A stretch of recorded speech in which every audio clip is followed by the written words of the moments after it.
A very warm good morning to all. I hope everyone is safe and healthy. Today we are here to complete the remaining part of our lesson, that is the magic room. But before that, there is an information that you all must know. Due to the terrible conditions caused by COVID-19, we are told to take only 60% of the entire syllabus. That means the syllabus has been reduced by 40%. Situation को ध्यान में रखते हुए syllabus 40% तक कम कर दिया गया है, जिसका मतलब हम सिर्फ 60% ही पढ़ने वाले हैं. Okay, so let's recall whatever we have studied in our last lecture. So there was a little girl named Poppy who was staying with her aunt Bella because her parents were on long holiday traveling around the world. Aunt Bella's house was old enough with lots of room and strange noises. तो हमें पता है कि ये story एक छोटी सी girl के बारे में है जिसका नाम है पॉपी. पॉपी अपनी आंट बेला के साथ रह रही थी क्योंकि उसके पेरेंट्स हॉलीडेज़ पर गए हुए थे और वो उसे अपने साथ नहीं लेके गए थे क्योंकि उनको लगता था कि वो बहुत छोटी है.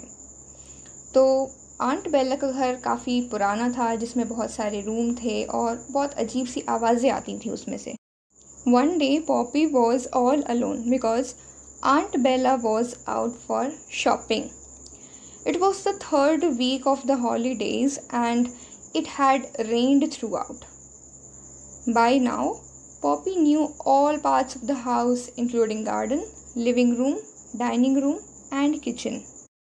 तो एक दिन पॉपी घर में बिल्कुल अकेली थी क्योंकि आंट बेला शॉपिंग के लिए बाहर गई हुई थी.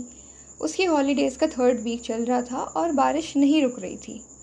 अब तक पॉपी को घर के सारे पार्ट्स के बारे में पता चल गया था. गार्डन कहाँ है, लिविंग रूम, डाइनिंग रूम और kitchen.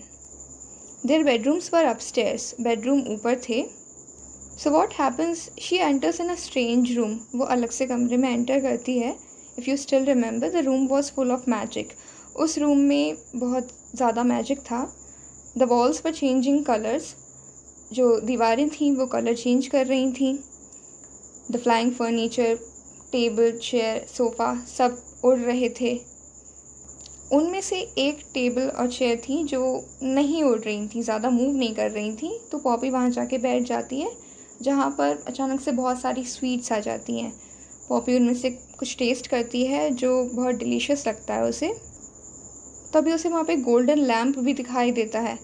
So she switched it, जिसकी वजह से काफ़ी स्मोक हो जाता है, काफ़ी धुआं हो जाता है. उसे कुछ दिखाई नहीं देता और उसमें से एक बॉय निकलता है जिसका नाम था genie. Poppy couldn't believe that he was a real genie. Poppy को बिलीव नहीं हो रहा था कि वो एक रियल जीनी है because he was wearing jeans, T shirt and cap with expensive shoes. तो अभी जीनी को कुछ करना था, कुछ करके दिखाना था जिससे वो प्रूव कर सके कि उसके पास मैजिक है.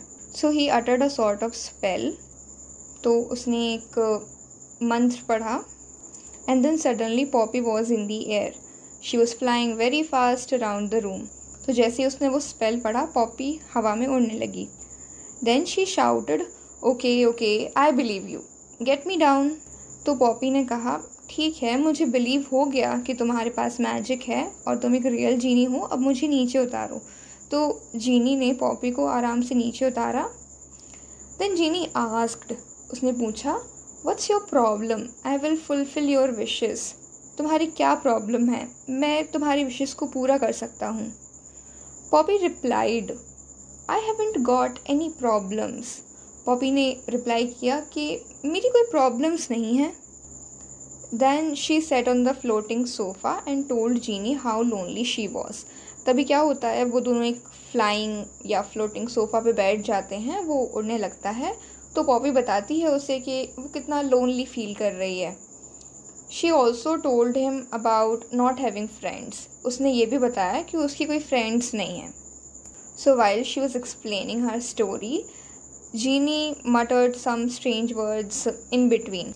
तो जैसे पॉपी अपनी स्टोरी सुना रही थी तो जीनी बीच बीच में कुछ वर्ड्स या कुछ स्पेल्स पढ़ रहा था. When Poppy finished her story, she felt better. जैसे ही पॉपी ने अपनी स्टोरी को फिनिश किया उसे काफ़ी अच्छा फील हुआ। स्टोरी को सुनने के बाद genie stood up and said goodbye. Genie खड़ा हो गया और उसने गुड बाय बोला। The smoke cloud appeared again and suddenly he was gone. वो चला गया था। Then Poppy went out of this magical room and back into the house. Poppy वहाँ से बाहर निकली और अपने बेडरूम की तरफ गई।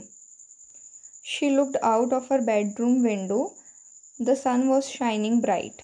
उसने देखा कि बारिश रुक चुकी थी और सूरज चमक रहा था। She went down stairs and found a post card from her parents. वो सीढ़ियों से नीचे जाती है और उसे एक पोस्ट कार्ड मिलता है जो उसके पेरेंट्स ने भेजा था, जिसमें उन्होंने लिखा था that they miss her and will be back next week, कि वो उसे बहुत याद कर रहे हैं और वो नेक्स्ट वीक वापस आ जाएंगे। Then the front door banged. It was Aunt Bella with her shopping bags. तभी कोई दरवाज़ा खटखटाता है और वो कौन था? Aunt Bella. उनके साथ बहुत सारे शॉपिंग बैग्स थे। She said, I have got a surprise for you. She gave Poppy a box. उन्होंने पॉपी से कहा कि मैं तुम्हारे लिए एक सरप्राइज़ लाई हूँ। A strange noise was coming from it. उसमें से बहुत अजीब आवाज़ आ रही थी। As she opened there was a cute little puppy in it. जैसे उसने वो खोला तो उसमें एक क्यूट लिटिल पपी था with big eyes and barked hello. तो उसने उसे हेलो कहा और उसकी काफ़ी बड़ी बड़ी आंखें थीं। Poppy went into the garden to play with her new puppy. Poppy garden में चली जाती है अपने नए फ्रेंड के साथ खेलने के लिए। The next day Poppy decided to thank genie. Poppy ने डिसाइड किया कि उसे जाके जीनी को थैंक यू बोलना चाहिए। So she went upstairs towards the magical room, but there was nothing except a dark old room with a few boxes. तो वो ऊपर जाती है उस मैजिकल रूम में, लेकिन वहाँ पर कुछ भी नहीं था। वहाँ बहुत अंधेरा था और कुछ बॉक्सेस रखे हुए थे। Poppy was surprised. उसे बहुत ज़्यादा शौक लगता है। And she said, oh well, who needs magic anyway. Magic की ज़रूरत भी किसे है। And the story ends here. तो अगर आप सबको याद हो, हमने फर्स्ट लेक्चर में कुछ कैरेक्टर्स के बारे में पढ़ा था, जिसमें बताया गया था कि एक फोर्थ कैरेक्टर भी है जो मिसिंग था, जिसमें क्वेश्चन मार्क लगा हुआ था। तो क्या आप सब बता सकते हैं कि वो कैरेक्टर कौन था? किसकी बात कर रहे थे हम? आपका होमवर्क इस वीडियो के नीचे PDF में दिया हुआ है। आपको उसे कंप्लीट करना है और मेरे व्हाट्सएप नंबर पे सेंड करना है। उसके अलावा चैप्टर्स की एक लिस्ट दी हुई है जो हम टर्म 1 में पढ़ने वाले हैं। अगर आपको कुछ समझ में नहीं आया है तो आप कॉल या टेक्स्ट करके उससे कंफर्म कर सकते हैं। Thanks for watching.